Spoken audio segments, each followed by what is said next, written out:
സംസ്ഥാനത്തെ സ്കൂളുകളിലെ അവധിക്കാലത്തെ പഠന പിന്തുണ ക്ലാസുകളുടെ സമയം പുനഃക്രമീകരിക്കും.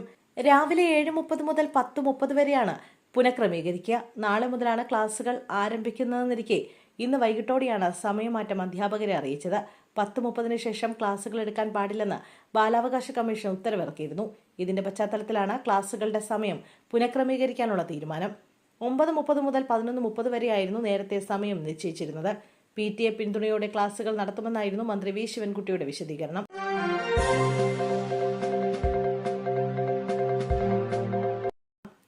തലസ്ഥാനത്ത് മുൻ ചീഫ് സെക്രട്ടറിയുടെ മകന്റെ ഉടമസ്ഥതയിലുള്ള വയലിൽ അനധികൃത നിലനികത്ത് നടപടിയുമായി പോലീസ്.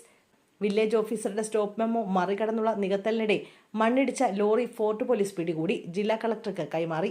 മുൻ ചീഫ് സെക്രട്ടറി രാമചന്ദ്രൻ നായരുടെ മകൻ ഡോക്ടർ അജയ്കുമാറിന്റെ ഉടമസ്ഥതയിലുള്ള ഭൂമിയിലാണ് രാത്രിയുടെ മറവിൽ നിലനികത്തുന്നത്. ആറ്റുകാൽ ക്ഷേത്രത്തിന് തൊട്ടടുത്തായി ആകെ 14 ഏക്കർ വയലുണ്ട്. റവന്യൂ രേഖകളിൽ നിലം എന്നാണ് രേഖപ്പെടുത്തിയിരിക്കുന്നത്. മണ്ണിട്ട് നികത്താൻ അനുവാദം കിട്ടാത്ത ഈ വയലിലാണ് മറച്ചുകെട്ടി മണ്ണിട്ട് നികത്തുന്നത്.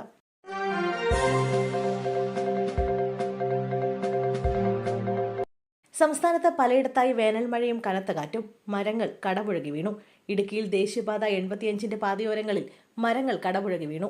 മഴയ്ക്കൊപ്പം ശക്തമായ ഇടിയും മിന്നലും അനുഭവപ്പെടുന്നുണ്ട്.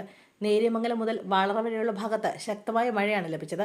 എറണാകുളം ജില്ലയുടെ വിവിധ ഭാഗങ്ങളിലും കനത്ത മഴ ലഭിക്കുന്നുണ്ട്. ശക്തമായ മഴയെ തുടർന്ന് വിവിധ പാതകളിൽ ഗതാഗതം തടസ്സം അനുഭവപ്പെട്ടു. വയനാട്ടിലെ പൂതാടി പഞ്ചായത്തിൽ ശക്തമായ കാറ്റും മഴയും ആലിപ്പുഴ വർഷവും അനുഭവപ്പെട്ടു. 3 മണിയോടെയാണ് കനത്ത മഴ പെയ്തത്.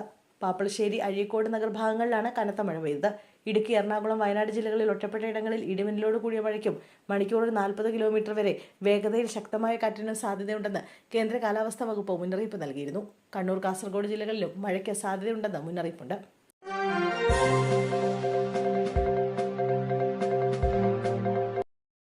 മത്സ്യം വാങ്ങാനെത്തിയ 7 വയസ്സുകാരിയെ വാഹനത്തിൽ കൊണ്ടുപോയി ലൈംഗികമായി ഉപദ്രവിച്ചെന്ന കേസിൽ മത്സ്യവില്പനക്കാരൻ അറസ്റ്റിലായി. വെമ്പായം കൊഞ്ചിറയിൽ വാടകയ്ക്ക് താമസിക്കുന്ന അസീറിനെയാണ് പോക്സോ നിയമപ്രകാരം വെഞ്ഞാറമൂട് പോലീസ് പിടികൂടിയത്. വ്യാഴാഴ്ച രാവിലെയായിരുന്നു കേസിന് ആസ്പദമായ സംഭവം. ബന്ധുവിനൊപ്പം മത്സ്യം വാങ്ങാനെത്തിയതായിരുന്നു പെൺകുട്ടി. വർഷങ്ങളായി ഇതുവഴി മത്സ്യവില്പന നടത്തുന്ന ആളായതിനാലും കുട്ടികളോട് സ്നേഹത്തോടെ പെരുമാറുന്ന സ്വഭാവക്കാരനായതിനാലും ഇയാളെ വീട്ടുകാർക്ക് വിശ്വാസമായിരുന്നു.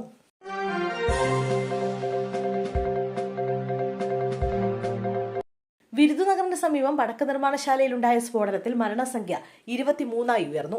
വി മുത്തുലിംഗപുരം ഗ്രാമത്തിൽ പ്രവർത്തിക്കുന്ന വനജ ഫയർ വർക്സിലാണ് നാടിനെ നടുക്കിയ അപകടമുണ്ടായത്.